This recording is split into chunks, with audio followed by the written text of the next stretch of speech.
प्रिय व्यूअर्स, स्वागत है आप लोग का एग्जाम इजी एक क्वेश्चन प्रैक्टिस सीरीज में। प्यारे व्यूअर्स, हमारा उद्देश्य जो इस क्वेश्चन प्रैक्टिस सीरीज का है वो है कि आप लोगों का जो बीपीएससी का एग्ज़ाम होने वाला है 69th, जो सितंबर या अक्टूबर फर्स्ट वीक में होने वाला है, उसको टारगेट करना है। तो हमारे जो क्वेश्चंस होंगे केवल बीपीएससी से रिलेटेड होंगे, बीपीएससी एग्ज़ाम के पैटर्न्स के होंगे। तो आइए चलते हैं हम अपने क्वेश्चंस की तरफ। पहला क्वेश्चंस ये है, मथुरा स्तंभ लेख में से निम्न में से कौन सा शासक संबंधित है? ए भागभद्र, बी समुद्रगुप्त, सी चंद्रगुप्त द्वितीय, डी उपयुक्त में से एक से अधिक, ई उपयुक्त में से कोई नहीं। आपका टाइम शुरू होता है।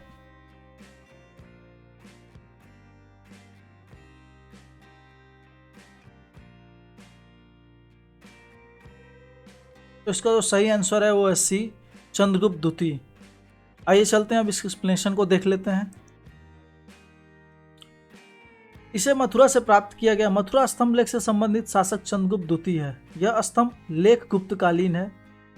यह प्रथम गुप्त अभिलेख है जिसमें गुप्त संवत का प्रथम वर्ष वर्णित है।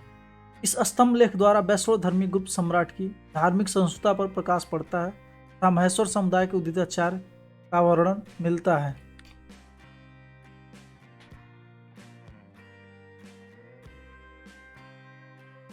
दूसरा क्वेश्चन, सर्वाधिक सोने के सिक्के किस शासकों के काल में प्रचलित किए गए?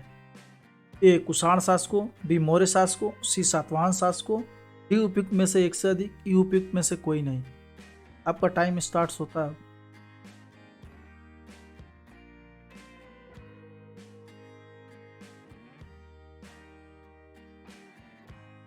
यार फ्रेंड्स, इसका जो सही आंसर है वो है ए कुषाण शासकों।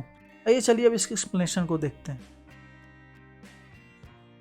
सिक्कों का प्रयोग दान दक्षिणा, खरीद बिक्री और वेतन तथा मजदूरी के भुगतान में होता था, इसलिए सिक्कों का आर्थिक इतिहास में यह अध्ययन में महत्वपूर्ण योगदान है। भारत में सर्वाधिक सिक्के मौर्योत्तर काल के मिले हैं जो विशेष रूप से शीशे, पोटीन, तांबे, कांसे, चांदी और सोने से निर्मित हैं। गुप्त शासकों ने सबसे अधिक सोने के सिक्के जारी किए। सर्वाधिक शुद्ध सोने के सिक्के कुषाण शासकों ने प्रचलित किए। सातवाहन शासकों ने सबसे अधिक शीशे के सिक्के जारी किए थे। आइए चलते हैं अगले क्वेश्चंस की तरफ। वैनसांग किस शासनकाल में भारत आया? ए चंद्रगुप्त द्वितीय, हर्षवर्धन, सी अशोक, डी उपयुक्त में से एक से अधिक, ई उपयुक्त में से कोई नहीं। स्टार्ट।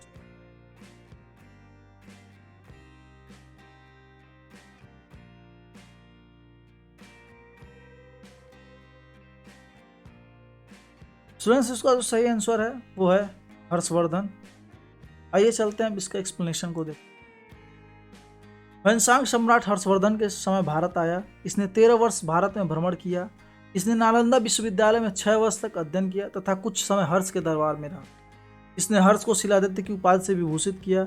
उसने दक्षिण भारत को छोड़कर लगभग संपूर्ण भारत का भ्रमण किया। यह यात्रियों का राजकुमार, शाक्य मुनि तथा नीति के पंडित के नाम से भी जाना जाता है। आइए चलते हैं अगले क्वेश्चन की तरफ। निम्न में से कौन सा स्थल नौपाषाण युग से संबंधित है? ए कोल्डिवा, बी महादाह, सी सेनुआर, डी उपयुक्त में से एक से अधिक, ई उपयुक्त में से कोई। का समय स्टार्ट होता है।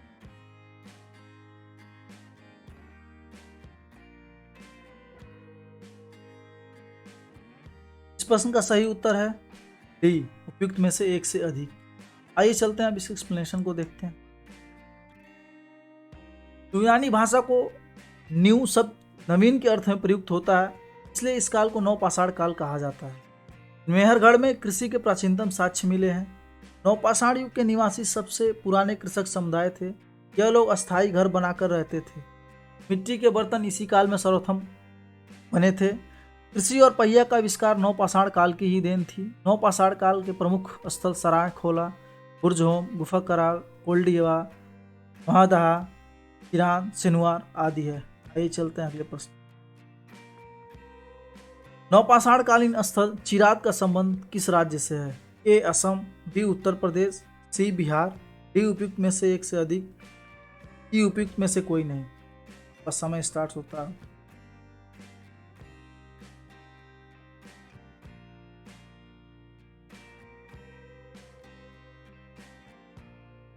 इस प्रश्न का सही उत्तर है सी बिहार। आइए चलिए इसके एक्सप्लेनेशन को देखते हैं। बुर्जहोम, जिसका अर्थ है बुर्ज, ब्रिज का स्थान, यह श्रीनगर से 16 किमी उत्तर पश्चिम में स्थित नौपाषाण कालीन स्थल है। यहाँ युग्मित 14 के प्रमाण मिले हैं। नौपाषाण स्थल गुफा कराल, जिसका अर्थ होता है कुलाल अर्थात कुम्हार की गुफा, यह जम्मू कश्मीर में है। भारत में सिर्फ चिराद एक स्थान है जहाँ हड्डी के अनेक उपकरण पाए गए हैं। यह स्थान गंगा के किनारे पर पटना से दक्षिण किमी 40 किमी पश्चिम में स्थित है। नौपाषाण कालीन स्थल चिराद का संबंध बिहार राज्य से। ये चलते हैं अगले प्रश्न। पटसन का प्रथम साक्ष्य किस ताम्र पाषाण कालीन स्थल से प्राप्त हुआ है? ए इनामगांव, बी दायमाबाद, सी नेवासा, डी उपयुक्त में से एक से अधिक, ई उपयुक्त में से कोई नहीं। आपका समय स्टार्ट होता है।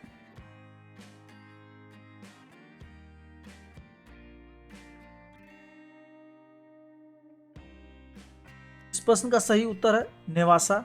आइए चलिए एक्सप्लेनेशन को देखते हैं। इनाव गांव से कच्ची मिट्टी के मकान व गोलाकार गड्ढे वाले मकान के साक्ष्य मिलते हैं।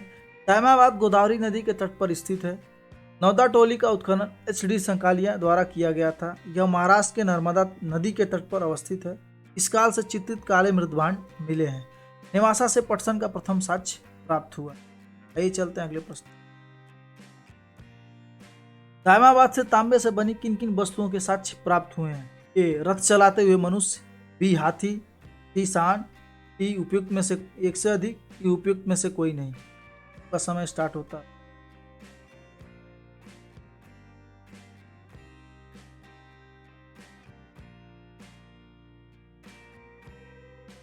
इस प्रश्न का सही उत्तर है उपयुक्त में से एक से अधिक।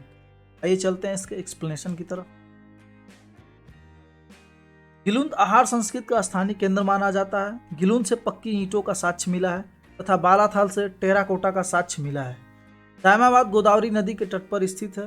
यहाँ से तांबे की 4 प्रमुख वस्तुएं प्राप्त हुई। पहला रथ चलाते हुए मनुष्य, दूसरा हाथी, तीसरा सांड, चौथा गेंडा। आइए चलते हैं अगले प्रश्न की तरफ। ताम्र पाषाण युग के लोग अधिकांशतः किसकी बनी वस्तु का प्रयोग करते थे? ए पत्थर, बी तांबे, सी लोहा, डी उपयुक्त में से एक से अधिक, ई उपयुक्त में से कोई नहीं। आपका समय स्टार्ट होता है।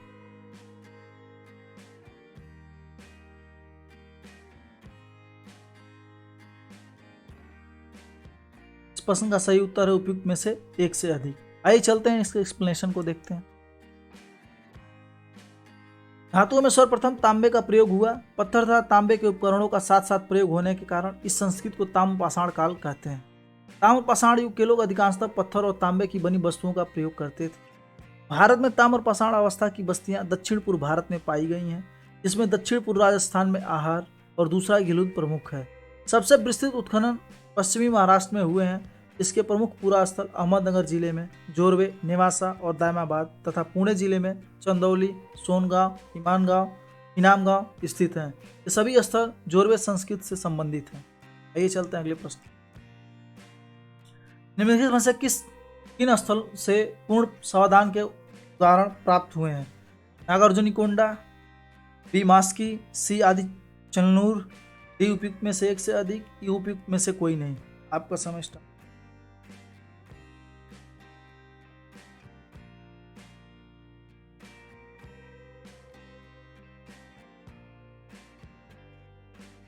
इस प्रश्न का सही उत्तर है उपयुक्त में से एक से अधिक।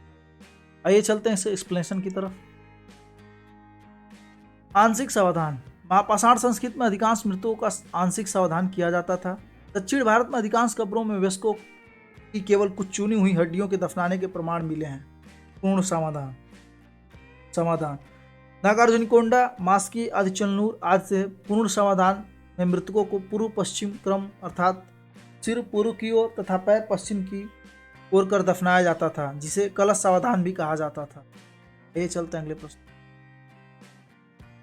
हड़प्पाकालीन स्थल आलमगीरपुर किस नदी किनारे बसा था? ए भादर, बी हिंडन, सी दास, डी उपयुक्त में से एक से अधिक, ई उपयुक्त में से कोई नहीं। समय स्टार्ट होता है।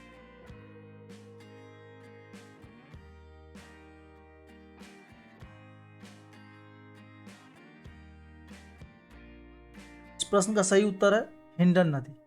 आइए चलते हैं इसके एक्सप्लेनेशन की तरफ। आलमगीरपुर के उत्खननकर्ता यज्ञदत्त शर्मा थे। आलमगीरपुर वर्तमान मेरठ क्षेत्र के पास बसा हुआ था। आलमगीरपुर की अवस्थी हिंडन नदी के क्षेत्र। आलमगीरपुर से मृत भांडों पर रंगीन चित्रकारी के साक्ष्य प्राप्त हुए हैं। चलते हैं अगले प्रश्न। हड़प्पाकालीन स्थल लोथल से निम्न में से कौन सा वस्तु प्राप्त हुई है? ए मनके बनाने का कारखाना, बी कंघा, सी वक्राकार ईंट। उपयुक्त में से एक से अधिक, उपयुक्त में से कोई नहीं। का समय स्टार्ट होता है।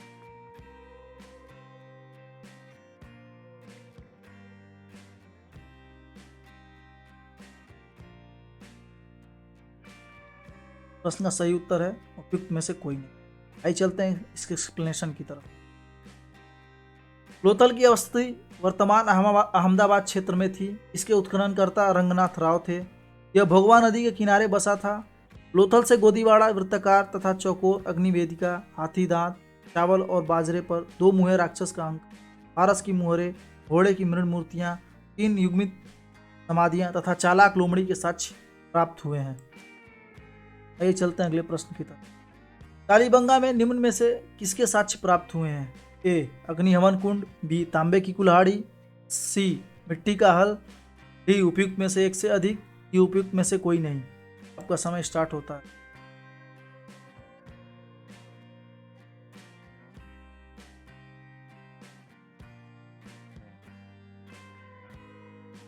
प्रश्न का सही उत्तर है अग्निहवन कुंड। आइए चलते हैं इसके एक्सप्लेनेशन की तरफ। कालीबंगा के उत्खननकर्ता अमलानंद घोष तथा ब्रजवासी लाल हैं। कालीबंगा वर्तमान समय का हनुमानगढ़ क्षेत्र में अवस्थित था। यह घग्गर नदी के किनारे बसा हुआ था। कालीबंगा से जुते हुए खेत का साक्ष्य, भूकंप के साक्ष्य, अग्निहवन कुंड, अलंकृत ईंट, संभवतः एक साथ फसल बोने के साक्ष्य, लकड़ी की नाली आदि के साक्ष्य प्राप्त हुए। आइए चलते हैं। सबसे पहले कपास पैदा करने का श्रेय किन लोगों को जाता है? ए ऋग्वैदिक काल के, बी उत्तर वैदिक काल के, सी सिंधु सभ्यता के, डी उपयुक्त में से एक से अधिक, डी उपयुक्त में से कोई नहीं। आपका समय स्टार्ट होता है।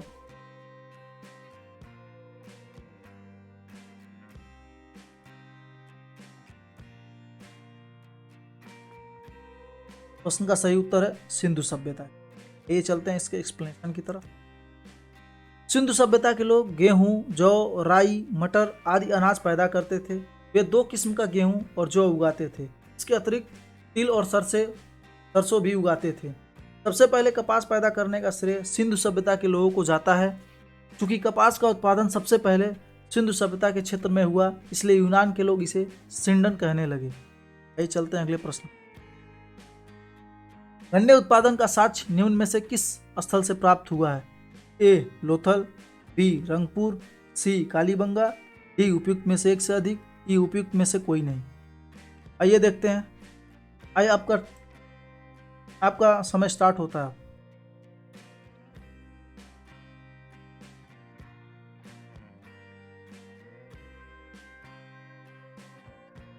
इस प्रश्न का सही उत्तर है उपयुक्त में से कोई नहीं। आइए चलिए देखते हैं इसके एक्सप्लेनेशन को। चावल के उत्पादन के साक्ष्य लोथल तथा रंगपुर से मिले हैं। गन्ना का कोई साक्ष्य नहीं मिला है। लोथल तथा सौराष्ट्र से बाजरे की खेती और रोजदी से रागी के विषय में साक्ष्य मिले हैं। सिंधुवासी हल के प्रयोग से परिचित हैं। कालीबंगा के प्राक सिंधु काल के हल से जुते हुए खेत तथा उसमें सरसों की खेती के साक्ष्य मिले हैं। नहर द्वारा कोई सिंचाई के प्रमाण प्राप्त नहीं हुए हैं। आइए चलते हैं अगले प्रश्न। सिंधु सभ्यता से किस पशु के पालने के साक्ष्य प्राप्त नहीं होते हैं? ए कुत्ता, बी हाथी, सी घोड़े, डी उपयुक्त में से एक से अधिक, ई उपयुक्त में से कोई नहीं। आपका समय स्टार्ट होता है।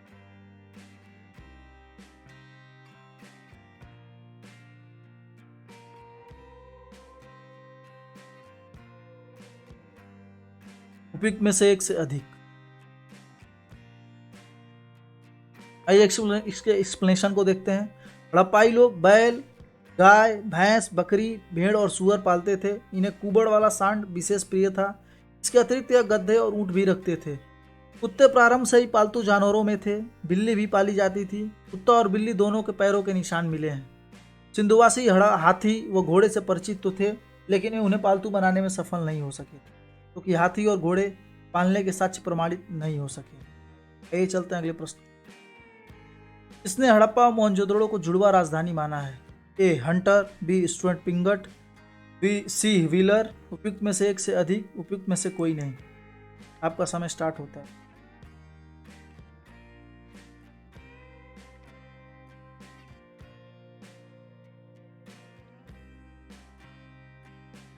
इस प्रश्न का सही उत्तर है बी स्टुअर्ट पिंगट। आइए चलते हैं इसके एक्सप्लेनेशन को देखते हैं। हड़प्पा संस्कृति की व्यापकता और विकास को देखने से ऐसा लगता है कि यह सभ्यता किसी केंद्रीय शक्ति से संचालित होती। व्हीलर ने सिंधु सभ्यता के लोगों के शासन को मध्यम वर्ग की जनतांत्रात्मक शासन कहा और उसमें धर्म की महत्ता को स्वीकार किया। स्टुअर्ट पिंगट के विचार में सिंधु प्रदेश के शासन पर पुरोहित वर्ग का प्रभाव था। इन्होंने ही हड़प्पा और मोहनजोदड़ो को जुड़वा राजधानी माना है। हंटर के अनुसार मोहनजोदड़ो का शासन राजतंत्रात्मक न होकर जनतंत्रात्मक था। यही चलते हैं अगले प्रश्न। मनोरंजन के लिए सिंधु सभ्यता के लोगों का प्रमुख साधन क्या था? ए नृत्य, बी पासे का खेल, सी घुड़सवारी, डी उपयुक्त में से एक से अधिक, डी उपयुक्त में से कोई नहीं। आपका समय स्टार्ट होता है।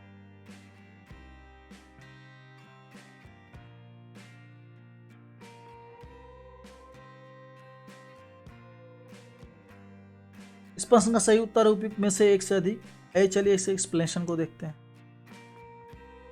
सिंधु समाज की इकाई परंपरागत तौर पर परिवार थी। मातृदेवी की पूजा तथा मोहरों और अंकन चित्र से यह परिलक्षित होता है कि हड़प्पा समाज संभवतः मातृसत्तात्मक थी। सिंधु सभ्यता के लोग युद्धप्रिय एवं शांतप्रिय अधिक थे। मनोरंजन के लिए पासे का खेल, नृत्य, शिकार, पशुओं की लड़ाई आदि प्रमुख साधन थे। धार्मिक उत्सव समारोह भी समय समय पर धूमधाम से मनाया जाता था। सिंधु सभ्यता के निवासी शाकाहारी और मांसाहारी दोनों थे। वस्त्र ऊनी व सूती दोनों प्रकार के पहने जाते थे। आभूषणों का प्रयोग पुरुष और महिलाएं दोनों करते थे। आइए चलते हैं अगले प्रश्न। सिंधु सभ्यता के संबंध में कौन सा कथन सही है? सिंधु सभ्यता के लोग ताबीज धारण करते थे। बी गौ पूजन का प्रमाण मिलता है। सी मंदिर बनाते थे। उपयुक्त में से एक से अधिक, उपयुक्त में से कोई नहीं। स्टार्ट होता है।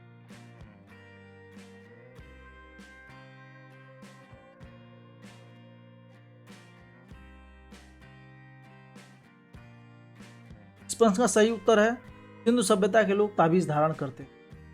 आइए चलते हैं इसके एक्सप्लेनेशन को देख। सिंधु क्षेत्र के लोग वृक्ष पूजा भी करते थे। एक मुहर पर पीपल की डाली के बीच विराजमान देवता चित्रित हैं। हड़प्पा काल में पशु पूजा का भी प्रचलन था। कई मोहरों पर पशुओं की आकृतियां अंकित हैं। वह पूजन का प्रमाण नहीं मिलता है। सिंधु सभ्यता के निवासी वृक्ष, पशु और मानव के स्वरूप में देवताओं की पूजा करते थे, परंतु वे अपने इन देवताओं के लिए मंदिर नहीं बनाते थे। हड़प्पाई लोग ताबीज धारण करते थे। संभवतः हड़प्पाई लोग विश्वास करते थे कि भूत प्रेत उनका अनिष्ट कर सकते हैं और इसलिए उनसे बचने के लिए ताबीज पहनते थे। ये चलते हैं अगले प्रश्न। मोहरों को बनाने में सर्वाधिक किस वस्तु का प्रयोग किया जाता था? तांबे, ए तांबे, बी कांसा, सी सैल खड़ी। डी उपयुक्त में से एक से अधिक, उपयुक्त में से ई उपयुक्त में से कोई नहीं। का समय स्टार्ट होता है।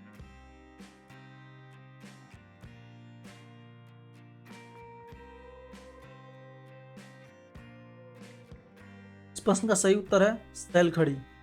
आइए चलते हैं इसके एक्सप्लेन। हड़प्पा संस्कृति की सर्वोत्तम कलाकृतियां उसकी मोहरें हैं। मोहरों पर लघु लेखों के साथ साथ एक श्रृंगी पशु, भैंस, बाघ, सांड, बकरी और हाथी की आकृतियां उकेरी गई हैं। मोहरों के बनाने में सर्वाधिक उपयोग सैलखड़ी का किया गया है। लोथल और देसलपुर से तांबे की बनी मोहरें प्राप्त हुई हैं। चंद मोहरें प्रायः बेलनाकार, वर्गाकार, आयताकार तथा वृत्ताकार हैं। आइए चलते हैं अगले प्रश्न। इसने सिंधु सभ्यता के पतन के लिए बाढ़ को जिम्मेदार माना। A Fairservis, B Ernest Mackay, C RL Stine, D उपयुक्त में से एक से अधिक, ई उपयुक्त में से कोई नहीं। आपका समय स्टार्ट होता है।